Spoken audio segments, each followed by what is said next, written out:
Shires, and today I wanted to address one of our most frequently asked questions, which is, which valve should I get?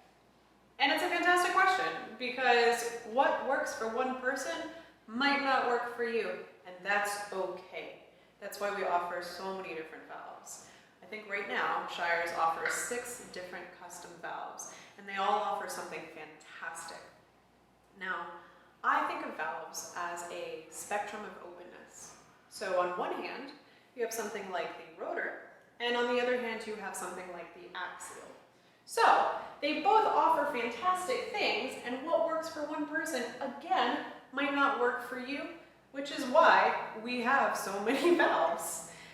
The rotor and the axial are both, I think, the most polarizing valves. So hopefully with this video, it will bring you a little bit more clarity and a great starting point for you to find your perfect horn.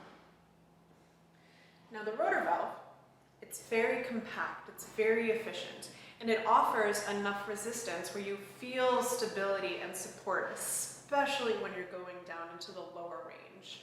Articulations are going to be very clear, and it's going to be easy to play high. You don't have to think as much, you don't have to use quite as much air. At least this is what I'm saying. And now what I experience might be totally different from what you're experiencing. On the other hand, we have the axial. Sometimes with the rotor, the sound, you might not get the depth of sound that you're looking for. It might not be as rich, as resonant, and as warm as what you're looking for, especially in the low range, which is where the axial comes in.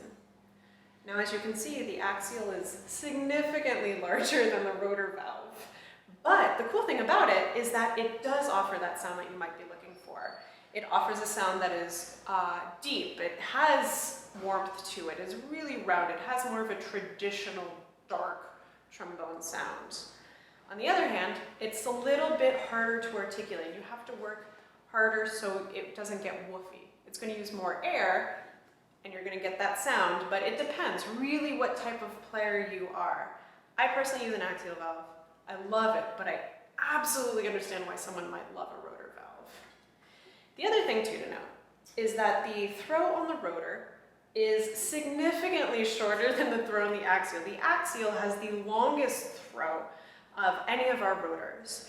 And for some people, it might not be efficient enough. I like it because sometimes it feels like it has cushion going in and out of the valve, whereas the rotor is going to be instantaneous.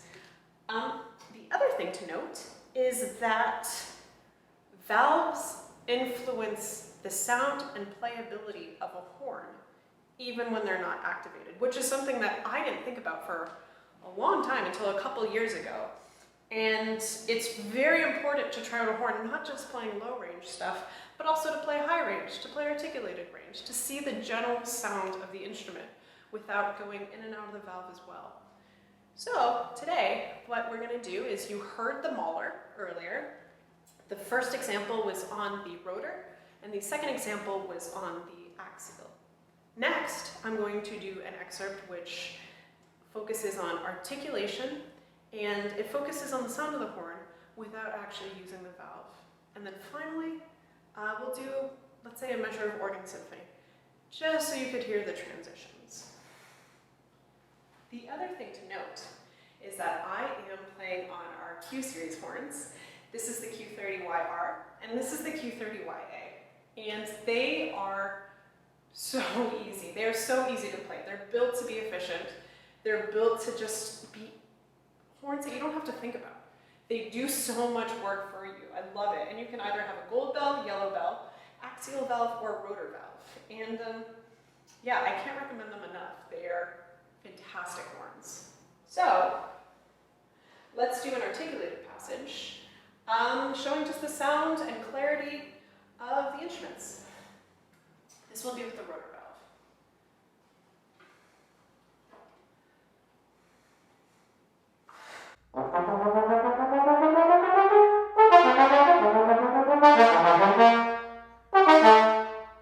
All right, now on the axial valve.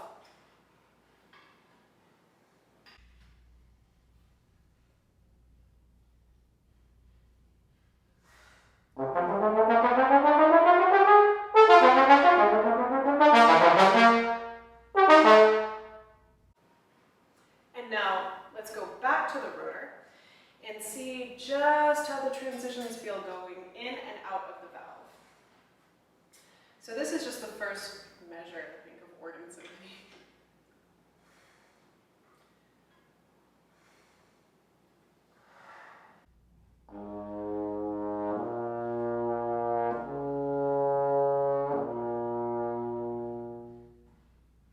And now on the axial.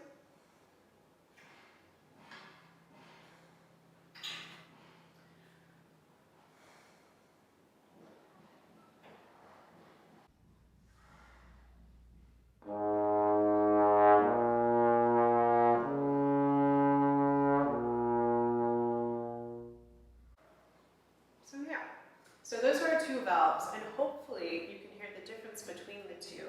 If you have any questions, feel free to let us know below in the comment section, and thank you so much for chiming in.